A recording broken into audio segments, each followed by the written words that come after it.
ತುಂಬ simple and ಈಸಿಯಾಗಿ ಈ ಟೊಮೊಟೊ ಚಿತ್ರಾನ್ನ ಯಾವ ರೀತಿ ಮಾಡ್ಕೊಳ್ಳೋದು ಅಂತ ಹೇಳ್ಕೊಡ್ತೀನಿ ಬನ್ನಿ.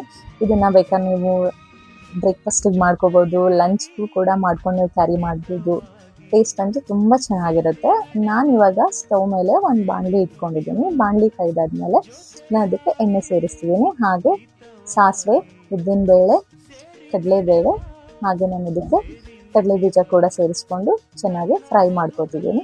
ಇದೆಲ್ಲ ಚೆನ್ನಾಗಿ ಫ್ರೈ ಆದಮೇಲೆ ನಾನಿಲ್ಲಿ ಕರಿಬೇವಿನ ಸೊಪ್ಪು, ಹಸಿಮೆಣಸಿನ್ಕಾಯಿ, ಹಾಗೆ ನಾನಿಲ್ಲಿ ಸ್ವಲ್ಪ ಬೆಳ್ಳುಳ್ಳಿ ಕೂಡ ಸೇರಿಸ್ಕೊತಿದ್ದೀನಿ. ಯಾಕಂದರೆ ಆ ಫ್ಲೇವರ್ ತುಂಬ ಚೆನ್ನಾಗಿರುತ್ತೆ. ಅದಕ್ಕೋಸ್ಕರ ನಿಮ್ಗೆ ಇಷ್ಟ ಇಲ್ಲ ಅಂದರೆ ನೀವು ಬೆಳ್ಳುಳ್ಳಿನ ಸ್ಕಿಪ್ ಮಾಡ್ಬೋದು.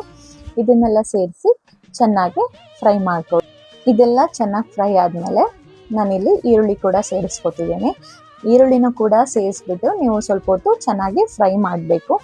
ಇದೆಲ್ಲ ಚೆನ್ನಾಗಿ ಫ್ರೈ ಆದಮೇಲೆ ನಾನಿಲ್ಲಿ ಹಣ್ಣಾಗಿರೋ ಟೊಮೊಟೊನ ಹಚ್ಚಿಟ್ಕೊಂಡಿದ್ದೀನಿ. ಆ ಟೊಮೊಟೊ ಕೂಡ ಸೇರಿಸ್ಬಿಟ್ಟು ಇದಕ್ಕೆ ನಾನು ಇವಾಗ ರುಚಿಗೆ ತಕ್ಕಷ್ಟು ಉಪ್ಪು ಮತ್ತು ಸ್ವಲ್ಪ ಅರಿಶಿನ ಪುಡಿ ಕೂಡ ಸೇರಿಸ್ಕೊಂಡು ಚೆನ್ನಾಗಿ ಫ್ರೈ ಮಾಡ್ಕೊಳ್ತಿದ್ದೀನಿ. ಇದೆಲ್ಲ ಚೆನ್ನಾಗಿ ಫ್ರೈ ಆದಮೇಲೆ ನಾನು ಲಾಸ್ಟ್ನಲ್ಲಿ ತೆಂಗಿನಕಾಯಿ ತುರಿ ಮತ್ತು ಕೊತ್ತಂಬರಿ ಸೊಪ್ಪನ್ನ ಕೂಡ ಸೇರಿಸ್ಬಿಟ್ಟು ಫ್ರೈ ಮಾಡ್ಕೊತಿದ್ದೀನಿ.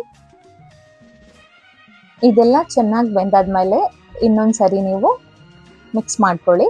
ಆಮೇಲೆ ನಾನು ಇಲ್ಲಿ ಬಿಸಿಯಾಗಿ ಅನ್ನ ಮಾಡಿಟ್ಕೊಂಡಿದ್ದೆ, ಆ ಅನ್ನನೂ ಕೂಡ ಸೇರಿಸ್ಬಿಟ್ಟು ನಾನು ನೀಟಾಗಿ ಕಲಿಸ್ಕೊತಿದ್ದೀನಿ. ಒಂದು ಸರಿ ಈ ಚಿತ್ರಾನ್ನ ಟ್ರೈ ಮಾಡಿ, ತುಂಬ ಚೆನ್ನಾಗಿರುತ್ತೆ, ತುಂಬ ಈಸಿಯಾಗಿ ಕೂಡ ಆಗುತ್ತೆ. Thank you for watching.